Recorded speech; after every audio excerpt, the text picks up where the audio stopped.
Hello दोस्तों, स्वागत है आपका अपने चैनल एग्जामिज़ोन पे। तो मैं फिर से हाजिर हूँ 19 अगस्त 2020 के इंपॉर्टेंट इवेंट्स के साथ। गला काफ़ी खराब है, लेकिन आप लोग मैनेज करिएगा। 1-2 दिन की बात है, उसके बाद ठीक हो जाएगा। आज का पहला क्वेश्चन देखते हैं। बीएसएफ के नए डीजी कौन अपॉइंट हुए हैं? रिसेंटली राकेश अस्थाना जी बीएसएफ के नए डायरेक्टर जनरल अपॉइंट हो गए हैं। देखिए, राकेश अस्थाना जी, ये हैं राकेश अस्थाना जी, 1984 बैच के आईपीएस ऑफिसर हैं। अभी तक एस एस देसवाल आईटीबीपी के साथ साथ बीएसएफ के भी डीजी थे, लेकिन अब राकेश अस्थाना जी बन गए हैं, तो एस एस देसवाल अब बीएसएफ का जो है कार्यभार छोड़ देंगे। जो आपके राकेश अस्थाना जी हैं, वो बीएसएफ के साथ साथ नारकोटिक्स कंट्रोल ब्यूरो के भी डायरेक्टर जनरल बने रहेंगे, आप याद रखिएगा। बात करते हैं बीएसएफ की। बॉर्डर सिक्योरिटी फोर्स 1 दिसंबर 1965 को स्थापना हुई थी। हेडक्वार्टर इसका कहाँ है? न्यू दिल्ली में इसका हेडक्वार्टर है। मोटो आप याद रखिएगा, इसका मोटो है जीवन पर्यंत कर्तव्य, यानी ड्यूटी अनटू डेथ। और अब राकेश अस्थाना जी बीएसएफ के नए डायरेक्टर जनरल बन गए हैं। उसके अलावा एक और अपॉइंटमेंट हुआ है, आप नोट कर सकते हैं। मोहम्मद जावेद अख्तर। मोहम्मद जावेद अख्तर जो है वो fire service, civil defence and home guard के डायरेक्टर जनरल बने हैं, तो आप याद रखिएगा। नेक्स्ट क्वेश्चन है, आलेख हेल्थ एंड न्यूट्रिशन पर एक क्वार्टरली ई न्यूज़लेटर है। आपको बताना है किसके द्वारा लॉन्च किया गया है। तो आलेख को लॉन्च किया है अर्जुन मुंडा। ये हमारे ट्राइबल अफेयर्स मिनिस्टर हैं। ट्राइबल कम्युनिटी की जो भी हेल्थ एंड न्यूट्रिशन रिलेटेड जानकारी होगी, अब वो हर 3 महीने पर एक न्यूज़ यानी समाचार पत्रिका में पब्लिश की जाएगी। उसी का नाम है आलेख। तो आलेख क्वार्टरली न्यूज़ लेटर होगा, ये ऑनलाइन अवेलेबल होगा, आप याद रखिएगा। इसको अर्जुन मुंडा जी ने लॉन्च कर दिया है। कल मैंने आपको पढ़ाया था हेल्थ और न्यूट्रिशन के विषय में जानकारी देने के लिए स्वास्थ्य पोर्टल ट्राइबल कम्युनिटी के हेल्थ और न्यूट्रिशन के लिए अर्जुन मुंडा जी ने लॉन्च किया था। आज आलेख क्वार्टरली ई न्यूज़लेटर भी लॉन्च कर दिया है, तो आप ये दोनों याद रखिएगा। इसके अलावा अर्जुन मुंडा जी ने नेशनल ओवरसीज पोर्टल और नेशनल ट्राइबल फेलोशिप पोर्टल ये भी लॉन्च कर दिए हैं। तो ये जो है सब कुछ ट्राइबल कम्युनिटी से रिलेटेड है, आप याद रखिएगा। नेक्स्ट क्वेश्चन है, इंडिया का फर्स्ट बुलियन इंडेक्स, इसका नाम है बुलडेक्स, किसके द्वारा लॉन्च किया गया है? तो इंडिया का फर्स्ट बुलियन इंडेक्स MCX यानी multi commodity exchange of India, इसके द्वारा लॉन्च कर दिया गया है। अभी तक हम लोग जो है स्टॉक एक्सचेंज में कभी भी गोल्ड या फिर सिल्वर की जो है ट्रेडिंग नहीं करते हैं। अब ये बुलडेक्स लॉन्च हो जाने से क्या होगा, हम सिल्वर और गोल्ड जैसे जो मेटल हैं उनकी भी ट्रेडिंग कर पाएंगे। अभी बुलडेक्स में सिर्फ 6 जो मेटल्स हैं उनको शामिल किया गया है, गोल्ड के ही मेटल्स हैं सारे के सारे। तो आप याद रखिएगा, MCX ने इंडिया का पहला बुलियन इंडेक्स बुलडेक्स लॉन्च कर दिया है। कुछ दिन पहले मैंने आपको पढ़ाया था कि इंडिया का first future contract index commodity and derivative index ने लॉन्च किया था, उसका नाम क्या था? एग्रीडेक्स इंडिया का फर्स्ट फ्यूचर कॉन्ट्रैक्ट इंडेक्स था, जिससे कमोडिटी एंड डेरिवेटिव इंडेक्स ने लॉन्च कर दिया था। इसमें क्या था? फार्म कमोडिटीज की ट्रेडिंग की जाती थी। अभी तक टोटल 10 फार्म कमोडिटीज की ट्रेडिंग की जाती है एग्रीडेक्स में। MCX की बात करें, ये लार्जेस्ट है कंट्री का कमोडिटी डेरिवेटिव इंडेक्स, 2003 में स्थापित किया गया था। हेडक्वार्टर इसका मुंबई में है और चेयरमैन कौन है? सौरभ चंद्र। नेक्स्ट क्वेश्चन है, अश्विनी कुमार शुक्ला को CRO अपॉइंट करने वाला इंडिया का फर्स्ट स्टेट ऑन बैंक कौन बन गया है? यानी इंडिया का फर्स्ट पब्लिक सेक्टर बैंक जिसने किसी को CRO अपॉइंट किया है वो कौन बन गया है? तो central bank of India India का फर्स्ट पब्लिक सेक्टर बैंक है जिसने CRO अपॉइंट किया है किसी को।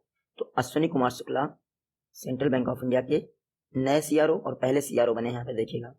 अब CRO पहली बार क्यों मैं बोल रहा हूँ, क्योंकि फिनांस मिनिस्ट्री ने कहा है कि अब कोई भी पब्लिक सेक्टर बैंक या फिर स्टेट ऑन बैंक मार्केट से डायरेक्टली जो है CRO का रिक्रूटमेंट कर सकती है। यानी अब RBI अपॉइंट नहीं करेगा CRO को, डायरेक्टली कोई बैंक अपने लिए खुद ही CRO को सिलेक्ट कर सकती है। ऐसा करने वाली central bank of India India की पहली पब्लिक सेक्टर बैंक बन गई है और उसने अश्विनी कुमार शुक्ला को सेंट्रल बैंक ऑफ इंडिया का फर्स्ट CRO बना दिया है। सेंट्रल बैंक ऑफ इंडिया की बात करते हैं, 1911 स्थापना हुई थी। हेडक्वार्टर इसका मुंबई में और MD एंड CEO कौन है? पल्लव महापात्रा। नेक्स्ट क्वेश्चन है, premier league player of the session 2019-20 award से किसको सम्मानित किया गया है, फिर किसको सेलेक्ट किया गया है? तो player league player of the session कौन है इस बार? Kevin De Brian. ये है केविन डी ब्रायन, ये जो है premier league player of the session रहे हैं 2019-20 के लिए। इस बार जो प्रीमियर लीग हुई थी उसमें टोटल 20 गोल्स किए थे इन्होंने और इस तरह से थर्ड बेल्जियन प्लेयर बन गए हैं जो premier league player of the season रहे हैं। इसके पहले ये दोनों लोग रह चुके हैं। इसके अलावा एक और अवार्ड जो है घोषित किया गया है, premier league young player of the season. वो किसको मिला है? टेरेंट अलेक्जेंडर को। तो premier league young player of the season का अवार्ड मिला है टेरेंट अलेक्जेंडर को। ये लिवरपूल के लिए खेलते हैं। और जो आपके केविन डी ब्रायन है, ये किसके लिए खेलते हैं? तो ये मैनचेस्टर सिटी के लिए खेलते हैं। नेक्स्ट क्वेश्चन है, CII पब्लिक हेल्थ कॉन्फ्रेंस किसके द्वारा इनॉग्रेट की गई? तो रिसेंटली हमारे हेल्थ मिनिस्टर डॉक्टर हर्षवर्धन जी ने CII यानी कॉन्फेडरेशन ऑफ इंडियन इंडस्ट्री की पब्लिक हेल्थ कॉन्फ्रेंस को इनॉग्रेट किया। इस बार जो CII पब्लिक हेल्थ कॉन्फ्रेंस थी उसका थीम क्या था? ये था उसका theme strengthening public health delivery, ये था उसका थीम। तो रिसेंटली डॉक्टर हर्षवर्धन ने CII पब्लिक हेल्थ कॉन्फ्रेंस का इनॉग्रेशन किया। इस दौरान CII TB free work places campaign और CII पब्लिक हेल्थ रिपोर्ट पर वर्चुअल एग्जीबिशन ऑर्गेनाइज किया गया। जो आपके CII पब्लिक हेल्थ काउंसिल है उसके चेयरमैन हमेशा एम्स के डायरेक्टर होते हैं, आप देखिएगा। और इस समय दिल्ली एम्स का डायरेक्टर कौन है? रणदीप गुलेरिया, वही CII पब्लिक हेल्थ काउंसिल के भी चेयरपर्सन है। तो CII public health conference inauguration हुआ डॉक्टर हर्षवर्धन द्वारा। ये दो पर्सनालिटीज हैं, इनका निधन हो गया। एक है आपके पंडित जसराज जी। देखिए, ये इंडिया के फेमस क्लासिकल वोकलिस्ट थे, तान छिड़ा करते थे। खैर मेरी तो नहीं निकल रही है। पंडित जसराज जी का निधन हो गया है। न्यू जर्सी अमेरिका में निधन हुआ है, लेकिन ये रहने वाले हरियाणा के थे। पंडित जसराज मेवाती घराने से बिलोंग करते थे। कौन से? मेवाती घराने से। खास बात यह है कि 2000 में इनको पद्म विभूषण दिया गया था और उसके अलावा संगीत नाटक अकेडमी दिया गया था 1987 में। तो आप ये फैक्ट याद रखिएगा। उसके अलावा निशिकांत कामत, आप देख पा रहे हैं, ये मुंबई से बिलोंग करते थे। फेमस फिल्म डायरेक्टर और एक्टर थे निशिकांत कामत। इनका भी निधन हो गया, लेकिन इनका निधन हुआ है हैदराबाद में। नेक्स्ट क्वेश्चन है, 6 लेन का ग्वालियर चंबल हाईवे अब किसके नाम से जाना जाएगा? तो 6 लेन का ग्वालियर चंबल हाईवे अब अटल बिहारी वाजपेयी के नाम से जाना जाएगा। इसका नाम होगा अटल बिहारी वाजपेयी चंबल प्रोग्रेस वे। आप इतना याद रखिएगा। 6 लेन का ये हाईवे है। अटल जी का जो डेथ एनिवर्सरी थी वो 16 अगस्त को थी। उसी दिन MP के CM शिवराज सिंह चौहान ने अनाउंस किया कि अब चंबल हाईवे को अटल बिहारी वाजपेयी चंबल प्रोग्रेस वे के नाम से जाना जाएगा। ये जो हाईवे है इसकी टोटल लेंथ 309 कितनी 309 किलोमीटर है। इसका सबसे ज़्यादा लंबा पार्ट MP में पड़ता है, बाकी राजस्थान और UP को ये कनेक्ट करता है। खास बात क्या है, जो आपका गोल्डन क्वाड्रिलेटरल है ये उसको जोड़ता है। तो 6 लेन का चंबल हाईवे अब अटल बिहारी वाजपेयी जी के नाम से जाना जाएगा। नेक्स्ट क्वेश्चन है, Sai sport authority of India के साथ कोलैबोरेशन करके किसने ई-पाठशाला लॉन्च की है? तो recently AIFF all India football federation, इन्होंने SAI sport authority of India के साथ मिलकर ई-पाठशाला को लॉन्च किया है। इसमें क्या होगा, फुटबॉल की फील्ड में से जितने भी एथलीट हैं उन सभी को ऑनलाइन कोचिंग प्रोग्राम प्रोवाइड किया जाएगा। तो ई-पाठशाला AIIF और साई ने मिलकर लॉन्च किया है। फुटबॉल फील्ड के जितने भी प्लेयर्स होंगे उनको ऑनलाइन कोचिंग प्रोवाइड की जाएगी। ई-पाठशाला के 3 पार्ट हैं, एक है फुटबॉल कल्चर, दूसरा है फुटबॉल स्किल और तीसरा है फुटबॉल ट्रेनिंग। ये my football culture, my skills, my training, ये भी आप कह सकते हैं। AIIF all India football federation 1937 में स्थापना। हेडक्वार्टर है इसका न्यू दिल्ली में और प्रेसिडेंट कौन है? प्रफुल्ल पटेल। नेक्स्ट क्वेश्चन है, NCC नेशनल कैडेट कॉर्प्स, इसको और कितने नए डिस्ट्रिक्ट्स में बढ़ा दिया गया है? रिसेंटली हमारे डिफेंस मिनिस्टर राजनाथ सिंह जी ने घोषणा की है कि NCC को 173 बॉर्डर और कोस्टल एरियाज के डिस्ट्रिक्ट में बढ़ा दिया जाएगा। इसमें क्या होता है, जो स्टूडेंट होते हैं उनको आर्मी से रिलेटेड बेसिक ट्रेनिंग्स दी जाती हैं। तो अब नए 173 डिस्ट्रिक्ट्स को इसमें शामिल कर दिया गया है। इन 173 डिस्ट्रिक्ट से टोटल 1 लाख स्टूडेंट्स को NCC में एडमिट किया जाएगा, जिसमें से 1/3 यानी 33% सिर्फ फीमेल होंगी, यानी बालिकाएं होंगी, गर्ल्स होंगी। तो आप इतना याद रखिएगा।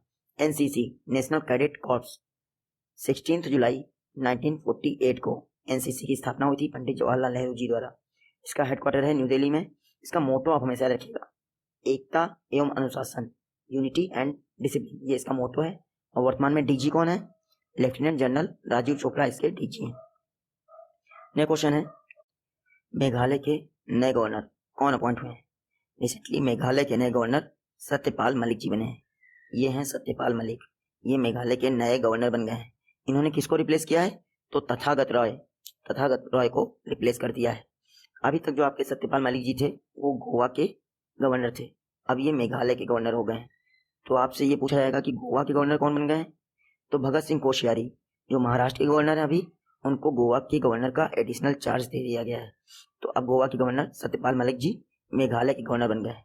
देखिए, अगर गवर्नर की बात करते हैं इंडिया के कॉन्स्टिट्यूशन में, तो इंडिया के कॉन्स्टिट्यूशन में गवर्नर का जो टेन्योर है वो निश्चित नहीं होता है।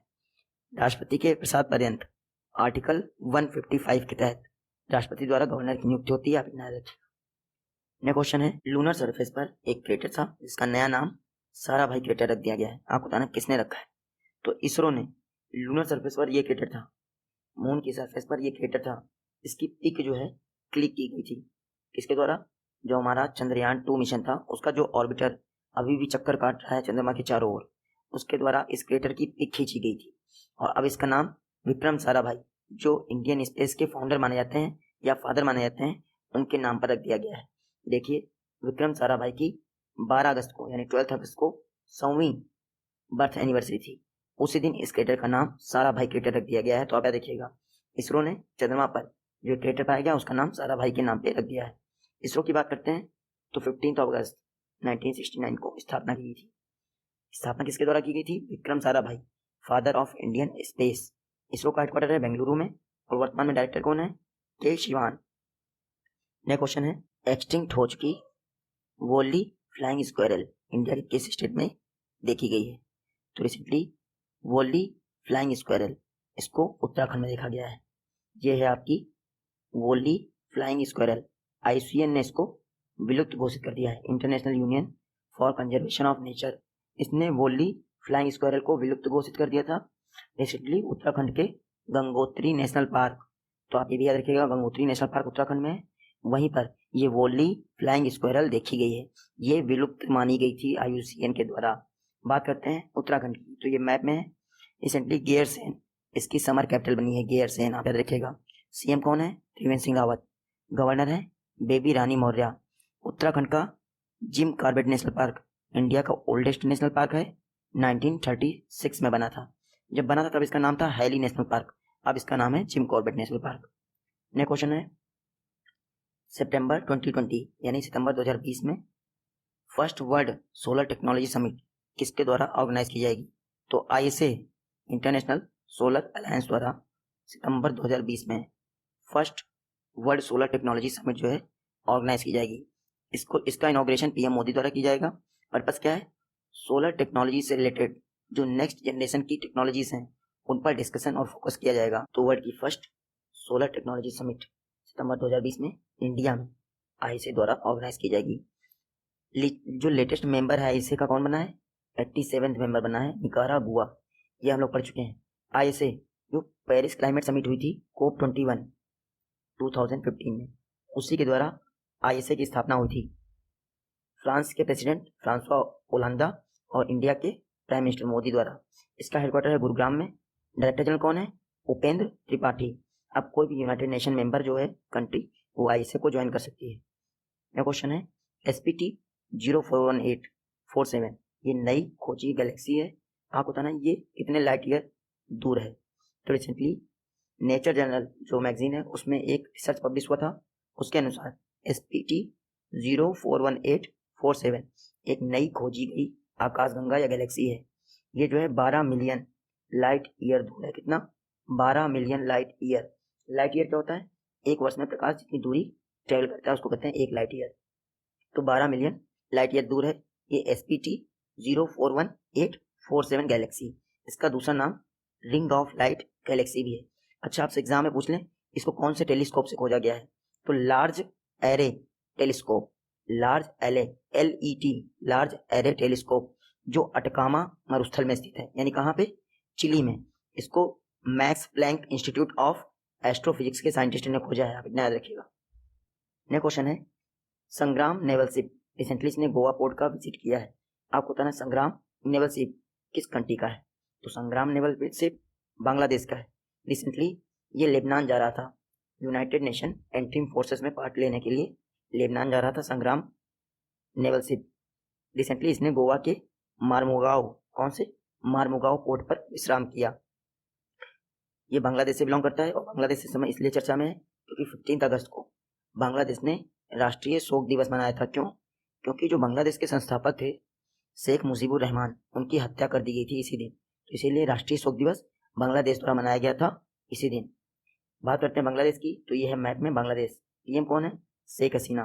प्रेसिडेंट कौन है? अब्दुल हामिद। और करेंसी क्या है? टका।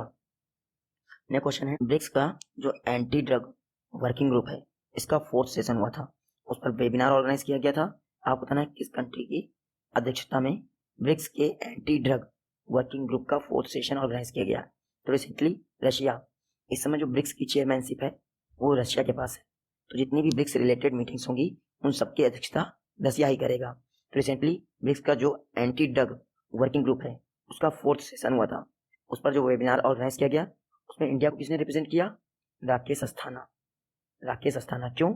क्योंकि ये नारकोटिक्स कंट्रोल ब्यूरो के डायरेक्टर जनरल भी हैं, बीएसएफ के साथ साथ नारकोटिक्स कंट्रोल ब्यूरो के भी डायरेक्टर जनरल है, इसीलिए राकेश अस्थाना ने ब्रिक्स का जो 4th सेशन हुआ था एंटी ड्रग वर्किंग ग्रुप पर, उसमें इंडिया को रिप्रेजेंट किया। इस दौरान जो डार्क नेट होता है जहाँ से जो ड्रग्स होती हैं उनकी ट्रैफिकिंग की जाती है, साथ ही साथ जो मॉडर्न टेक्नोलॉजीज का यूज हो रहा है उस पर डिस्कशन किया गया। ब्रिक्स की बात करते हैं तो आप यहाँ देख लीजिए मैप में, ब्रिक्स 2009 में स्थापना हुई थी। 2010 में इसमें साउथ अफ्रीका शामिल हो गया था, आप याद रखिएगा। फर्स्ट बैठक ब्रिक्स की हुई थी 2009 में रशिया के येकातेरिनबर्ग में। ये 5 कंट्रीज ब्रिक्स की मेंबर हैं, तो आप मैप देख लीजिएगा। मैं क्वेश्चन इसके अलावा मैं बता दूं आपको, जो वर्तमान बैठक हो रही है ब्रिक्स की वो 12th बैठक है, रशिया में होनी है। इससे पहले वाली 11th हुई थी, वो 2019 में हुई थी ब्राजील में, और नेक्स्ट होगी इंडिया में 13th बैठक। आज का लास्ट क्वेश्चन है, फिट इंडिया फ्रीडम रन, ये कैंपेन किस आर्म फोर्स द्वारा लॉन्च किया गया है? तो fit India freedom run campaign launch किया गया आईटीबीपी द्वारा, इंडो तिब्बतन पुलिस फोर्स, इसके द्वारा fit India freedom run campaign launch किया गया है। फिटनेस के विषय में जितने भी बॉर्डर एरियाज हैं आईटीबीपी के, वहां पर लोगों को अवेयर किया जाएगा। आपसे भी होता है, लास्ट ईयर 29 अगस्त को फिट इंडिया मूवमेंट लॉन्च किया गया था, उसी के अंतर्गत ये fit India freedom run campaign launch किया गया है आईटीबीपी द्वारा। तो आप देखिएगा। बात करते हैं आईटीबीपी की, इंडो तिब्बतन पुलिस फोर्स, अक्टूबर 1962 में स्थापना हुई थी।